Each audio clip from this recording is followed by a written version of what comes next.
This Sippin' on the Road episode is presented by Ecos, the all-in-one software built for craft beverage pros. Visit goecos.com. I don't know how to figure this out.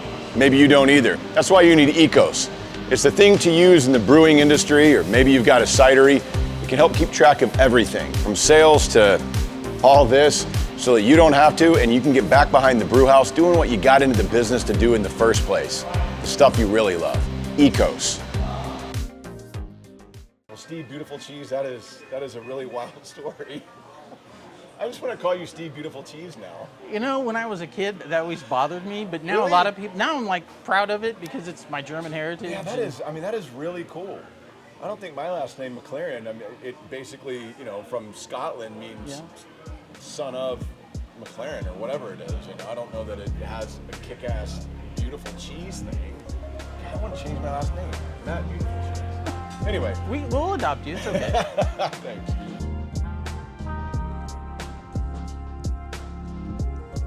All right, friends, here we are. We are in Wylie, basically downtown Wylie at Glen Echo Brewing today. Look at this beautiful facility.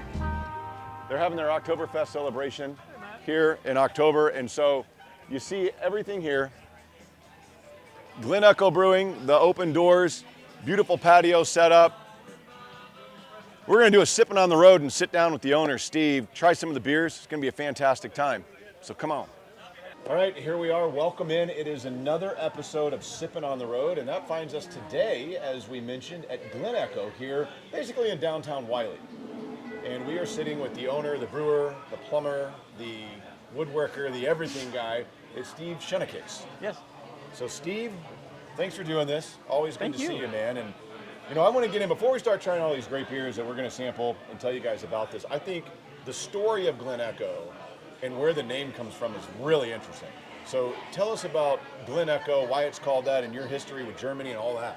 So the name Glen Echo comes from my great-grandfather's dairy farm. My great-great-grandfather emigrated as a 15-year-old from Germany by himself. Wow. Got to New York and sent a letter back to his mom and said, guess what, I made it to America.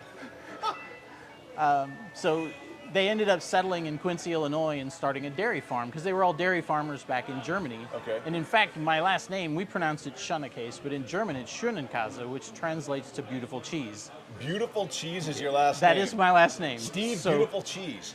So we have a long All history right. of dairy farmers. But yeah, awesome. we decided when we were going to do this, I wanted to bring a lot of that family history into the brewery, kind of bring that vibe in. We have a mug club that we call the Herd. Okay. And we've got a wall that's got dairy cows with everybody's name on them. And we've got a historic bell here that actually was at the original Glen Echo Dairy. Wow. So it just kind of brings some of that all together. But So- yeah, that's kind of the background. Does that mean before you got into brewing that you know how to milk cows? I don't. I've done it, but not very well. The dairy farm actually closed in 1961, Okay. a few years before I was born. Yeah. But I do recall going and playing in the hay barn and stuff cool. when I was a little kid. Yeah. So I'd been to that farm quite a few times. Unfortunately, it's now a subdivision, like most farms. Oh, that's good. Man. My wife, however, did grow up on a cattle ranch in Kansas. They raised registered beef cattle. Her breed stock cattle. So y'all went to Kansas, Yeah. Rock Chalk. Rock You Chalk, met baby. at Kansas, and you both have cow background families. Isn't that amazing? Well, Steve Beautiful Cheese, that is a really wild story. I just want to call you Steve Beautiful Cheese now. You know, when I was a kid, that always bothered me, but now Really? a lot of people, now I'm like proud of it because it's my German heritage. Yeah, that is really cool.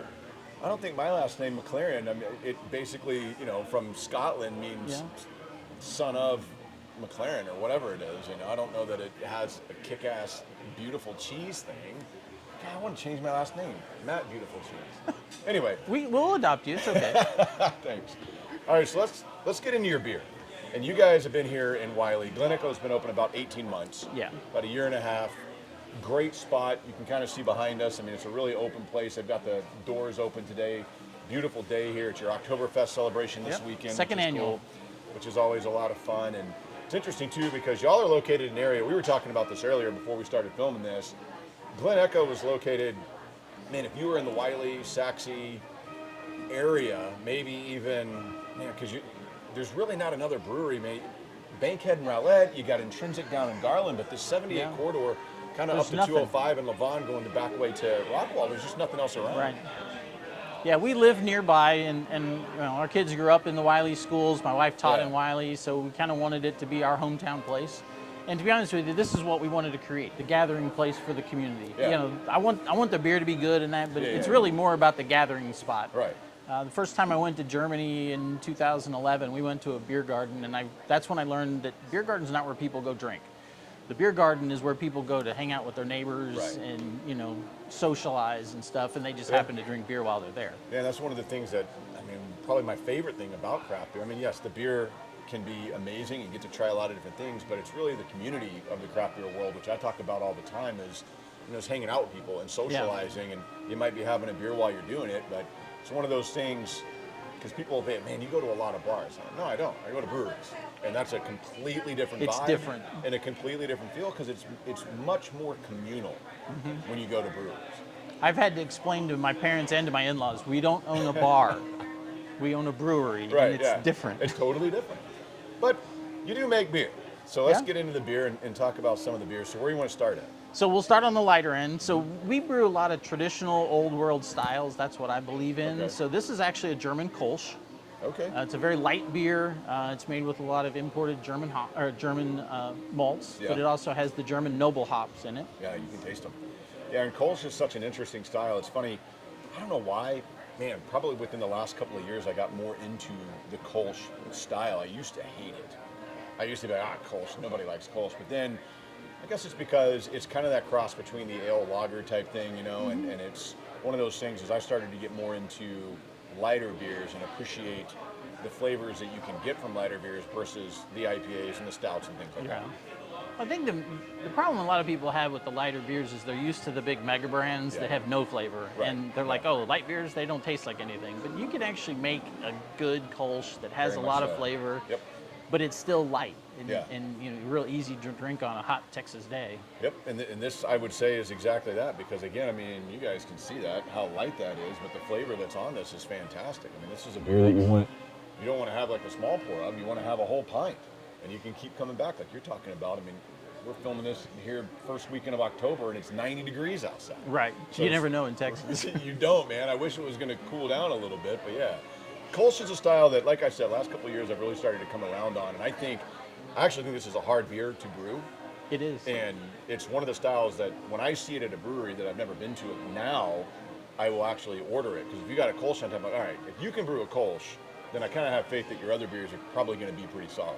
Yeah, because it's so light in flavors and the color and stuff, there's nowhere to hide. Right, exactly. And to be honest with you, when we first opened and we were brewing some of these, it went through several iterations before we got it, because it's tricky, Yeah, and that's one of the things, you talk about nowhere to hide, so when he says that, what's funny about that is, and again, if you're really into beer, you may know some of the flaws that you can pick up, like diacetyl or acetaldehyde or things of that nature that you might pick up a little bit in beer that are technically flaws, depending on the style, of course. But those are things that in a beer this light, like in a stout, if you have something like little diacetyl or whatever, we can hide that, we can mask it. But in something like this, man, these beers, the light beers, the lagers, and things like the Kolsch and all that, you have to brew it, and you can't mask if there is a flaw. Yeah, you can't cover it up. No, it's impossible. So this is really good, the Kolsch. What's the name of this one? Just German Kolsch? I also subscribe to the German style. Okay. We don't name any of our beers. Just Kolsch. It's Glen Echo's Kolsch.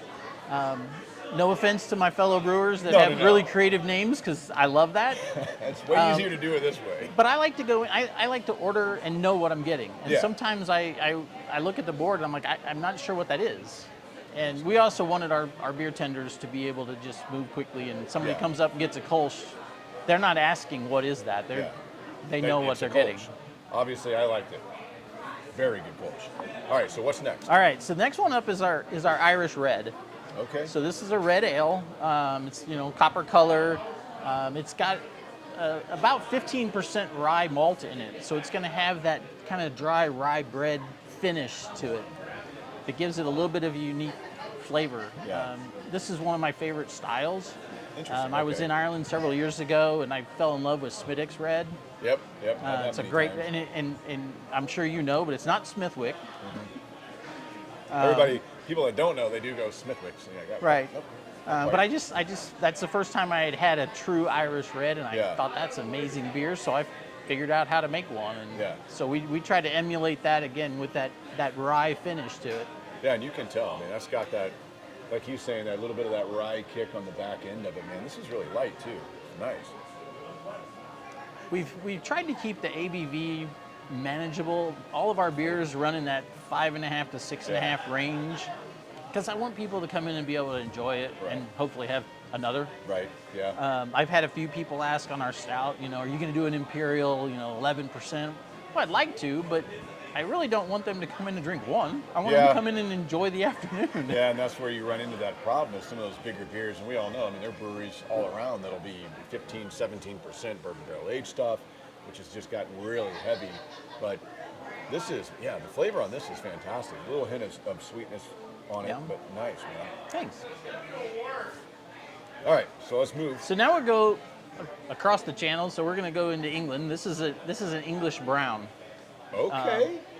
Very traditional English style beer. This one's made with English malts that we have imported. It's got a little bit of that chocolate and crystal flavors in there. So it's going to give you that darker kind of toasted flavor. Yeah, very toasted is right on it. It's toasted. And it's interesting because browns, you don't see, man, I'm trying to think, there might be a couple breweries in the DFW area that are putting out browns at all, much less English style brown. Most of them don't, and what I have found is a lot of people then back flavor it with pecan or hazelnut or something, which I love. But I felt like let's just let it stand on its own, and I think it came out exactly the way I was targeting. Yeah, it's very toasty, and man, that is. Browns are really interesting to me because, like I said, it feels like a style that a lot of people don't know what it is, and so when you go to a brewery, a lot of the times, if you see one, I would say get it because I think they're really good. But I'm like, brown, what is a brown ale? And then I don't know how well that does. I mean, do people come in here and understand what they're drinking? Yeah, I mean, we do a lot of explaining. Yeah, I mean, especially the brown, We've taken a lot of time with our servers, our beer tenders, to really teach them what the beers are. We sit down and do samplings with them and talk through the styles and what should you be tasting and that, to kind of help them be able to explain it when someone comes in and says, well, I don't know what I should get. I've never been here. Yeah. So they can kind of talk them through it a little bit. We also do our mug club. We have a monthly meeting of the mug club. Really? Third Thursday is the mug night, and they all come in, and I'll give them a talk about what we're brewing, what's going on in the brew house, things like that. But we'll also, at that time, I try and make it a little bit educational for them too. So I'll pull out some malts and let them sample fresh malts, and they get an understanding of what's the difference between a biscuit malt and a crystal malt. Right, and, That's really cool that you do that. I don't know that a lot of breweries, even with mug clubs, are necessarily educating like that, which is great. And I think, again, man, browns, I really like the style. You just never see them, especially in English style brown. You never see this. You may be the only brewery in DFW that's brewing this right now. That doesn't hurt my feelings. I know. I mean, seriously. So if you want to like try an English style brown, Glen Echo. That's what we're talking. Come on out. All right. So what's next for us? So this is our one seasonal that we have. So I've got 14 taps on the bar. Our plan is we've got 10 stable beers that we'll always have because I'm kind of a creature of habit. Yeah. We've got a couple of seltzers, and then we've got 2 taps that we'll use for seasonal rotational. This is our special. This is our Oktoberfest. Okay. Yeah. This is what we were drinking earlier before we started filming. Actually, I had a beer. This is by far my favorite style of beer. Okay. The Paulaner Oktoberfest Märzen is probably my favorite beer of any kind I've ever had. Really? So I was trying to emulate that, and I think we hit pretty close. It's very good, as you can see. This is the old style, not the fest beer. This is the true Märzen. Yeah. So that one is made with 100% imported German malt and German hops, noble hops in it. Okay. So everything in that beer except the water, even the yeast is German. Really? Yeah. Wow. So definitely true to style then. That's what I was aiming for. Yeah, and it's such an interesting style. We've done this on the show a couple of times on Just a Sip, where you talk about the history of that style of beer, which is funny because I didn't know the actual German pronunciation. Well, I think that's pretty close. Yeah, because I just call it Marzen. Yeah. But which for those that don't know means March. March. And that's one of those styles years ago when they banned brewing in the summer that they would brew in the spring and right. hold They would it. basically be the last beer that they would Right. brew. And then they would hold because it and was too release. warm during the summer Yeah. for them to be able to brew and properly ferment and lager the beers. And so that's they where would the brew style it. came from. Yeah. And they would have it at their celebrations, because Oktoberfest is I guess this year I think it was last week of September and the first week or two So of October. it's kind of like the Texas State Fair. It's Yeah. 2 weeks, 3 weekends. Yeah. But it always ends on the first weekend in October. That's So what you I have to was trying to work remember, backwards yeah. to Yeah, when yeah. it starts. Yeah, Because a lot of 'cause people are like, it's September. Why are you having Yeah, Oktoberfest? but that's when it is. Yeah. Like in Germany, that's when it actually starts. Have you been to actual German Oktoberfest? I haven't. I've been to Germany several times. I Yeah. have not been to the real Oktoberfest. Okay, I but haven't either. I'd love I will to be go. going soon. My daughter got married last year, right? Like a month after we opened, which was interesting. My son-in-law is from Munich, Really? and they are moving in January to Munich. So someday when I have grandkids, I'll get to go visit them in Germany, which is terrible. Okay. Said no one ever. Right? Yeah. Man, that's So, yeah. really cool. I've had a couple of friends that have gone to actual Oktoberfest, and the way they describe it is it's one of those things that if you're really into beer and kind of that tradition of it, I think it'd be really cool to experience where it Yeah. came from. I All love right, that. So I'm pretty sure I know what this is, So and this looks very unique. this is very unique. My wife has celiac, if you're familiar with that. She Yeah. can't have anything with gluten in it. So we wanted to make sure for our customers that have similar, or people that just don't like beer, we wanted to make sure we had a couple of seltzers. These are not your average seltzers. Most seltzers are pretty light on flavor. They're low in calories. They're, 2.5% alcohol. This one is full of flavor. I won't tell you how many calories are in it. It's Okay. 4.6% alcohol. Okay. It kind of tastes like an orange soda with a kick. Like a sun-kissed type thing? I didn't want to say that. Okay, I got you. I used to swim when I was a kid. I swam on swim teams, and one of the teams that I swam for, oddly enough, was sun-kissed. Yeah. Like I don't know why. Like I had a sun-kissed swim hat. So yeah, you can smell the orange on that. Yeah, it's definitely orange. Yeah, that is orange. That is orange. And if you look around, you'll notice our color scheme is blue and orange. Yeah, which is awesome. I think It's- y'all's color scheme is badass. So the original logo was orange and brown from the dairy farm, and that's kind of drab. Yeah. We kept the orange because I'm an engineer also, so that's kind of construction orange. Yeah. And then Okay. we brought in the Bavarian blue. So our two seltzers, we have the orange seltzer, and then we have a blue Hawaiian seltzer that's bright blue. It looks like Windex, but it's not. That's crazy. It but does that- taste like an orange soda. Like that's exactly what it like. The popular ones that you would think of. That's what this tastes But like. I promise, you drink a couple pints of that, you'll realize it has alcohol in it. It will That's catch a up with you. trip. That is wild. So, speaking of the gluten-free thing, one Yeah. of the things that we're working on, as I mentioned, my wife has celiac. Yeah. We treat all of our beers with a special enzyme that breaks down the gluten proteins. Okay. So we've actually had our amber ale, which isn't on the board right here, but Yeah. the amber ale we've had tested by an independent lab, and it came back undetectable. So we can actually market that legally as gluten reduced. We're in the process of having all of our other beers treated. 'Cause my goal is to have every beer on the board certified gluten reduced. That's the official term. It means that there is no detectable glutens in Yeah. it.